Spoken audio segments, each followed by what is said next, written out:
నమస్తే ఫ్రెండ్స్. ఈ దీపారాధన చూసారా? అమ్మ గౌరీదేవిని, తులసమ్మని దీపారాధన చేసుకుంటున్నాము. ఈ కార్తీకంలో ఎంత మనం భక్తిగా పూజ చేసుకుంటామో, ఎన్ని దీపారాధనలు చేస్తామో అంత పుణ్యఫలం మనకు వస్తుంది కదండి. చక్కగా ఇలాగ అలంకరించుకొని ఈరోజు స్పెషల్గా పూజ చేసుకున్నారు. ఇది చూస్తూ మనకి చతుర్దశి వస్తుంది కదండి. ఈ కార్తీకంలో మనం వైకుంఠ చతుర్దశిగా పిలుచుకునే ఈ ఎంతో పుణ్యాన్ని సంపాదించుకునే రోజండి.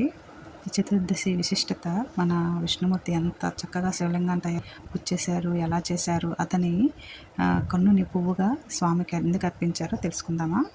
మనకి మంగళవారం చతుర్దశి కలిసి వచ్చింది కదండి. కార్తీక మాసము అంటేనే ఒక పుణ్యకాలము. ప్రతిరోజు నియమాలు పాటించాలి. ఈ జీవితంలో ఎంతో మనకి ఇలా చేసుకోవడం మన అదృష్టం అండి. డబ్బు ధనం సంపాదించడమే కాదండి, పుణ్యాన్ని కూడా సంపాదించుకోవాలంటే ఇలాగా మనం పూజ చేసుకోవాలి. కాశీలో కార్తీక చతుర్దశి నాడు విష్ణు భగవానుడు శివలింగాన్ని ఏర్పాటు చేసుకొని అత్యంత భక్తిగా కార్తీక మాసంలో ఇదే తిథి రోజు 1000 నామాలతో అర్చించుతున్నారండి.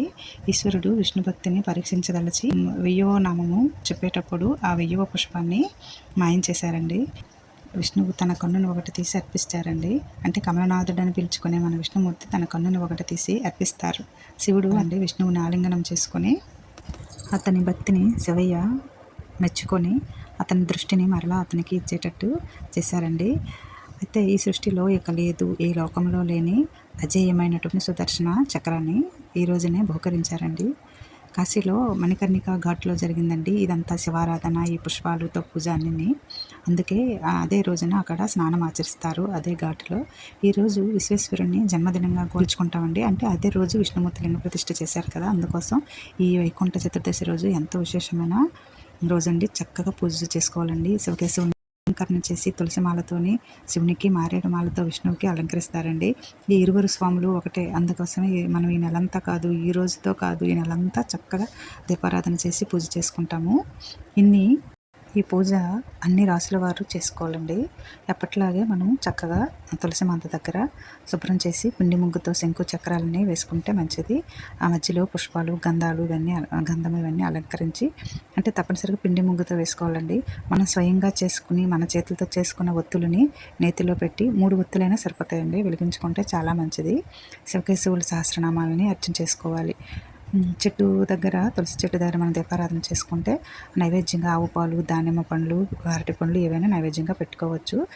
మనం వీలుంటే ఉపవాసం ఉండొచ్చండి. లేదు అనుకుంటే మనస్ఫూర్తిగా దీపారాధన చేసుకుని మనం ఇలాగా ఈ వైకుంఠ చతుర్దశి రోజు మనం దీపారాధన చేసుకుంటే విష్ణుమూర్తికే ఎంతో భక్తితో చేసుకున్న ఈ శివారాధనని మనం కూడా శివకేశవులిద్దరిని చక్కగా దీపారాధన చేసుకొని ఈ కార్తీక పుణ్యాన్ని మనం పొందుదామండి. పుణ్యం సంపాదించుకోవాలండి. మనం చెప్పాను కదండి, ముందు చెప్పినట్లు డబ్బు సంపాదన ఇవే కాదు, చక్కగా మనం దీపారాధన చేసుకోవాలి. మనకు ఎంతో పుణ్యం వస్తుందండి. ఎంతో పుణ్యమైన కాలము. అలాగే మనం గుమ్మంగు దగ్గర నేను ఇప్పుడు చూపించాను కదండి, చక్కగా ఎప్పుడు శుభ్రం చేసుకొని పిండి ముగ్గు పెట్టుకోండి. మా దేవాలయంలో అయిన పూజ అండి ఇది. అంటే క్షీరాబ్ది ద్వాదశి రోజు ఇలాగ ముత్తైదులకి పసుపు, కుంకుమ, గాజులు ఇచ్చారండి. చాలా ఆనందం అనిపించింది. అలాగే మన గృహంలో దీపారాధన నేను చెప్పాను కదండి, శివుడిని నేను తెచ్చేసుకున్నానండి మొత్తం మా గృహానికని. ఆ స్వామి కటాక్షం ఇలా చక్కగా దీపారాధన చేసుకున్నాను. హారతి ఇస్తున్నాను. మీరు కూడా చక్కగా హారతి తీసుకోండి. మనందరం బాగుండాలి. ఇంకా నెక్స్ట్ వీడియో పౌర్ణమి గురించి చేస్తున్నానండి. తప్పకుండా పౌర్ణమి ఎలా చేసుకోవాలి ఏంటి అనేది వీడియో అప్లోడ్ చేస్తాను. కార్తీక పౌర్ణమి దీపారాధన మనంతా భక్తితో ఎలా చేసుకోవాలనేది అప్లోడ్ చేస్తానండి. అయితేను ఈ వీడియో నచ్చితే తప్పకుండా లైక్ చేయండి, సబ్స్క్రైబ్ చేసుకోండి. Okay friends, thank you.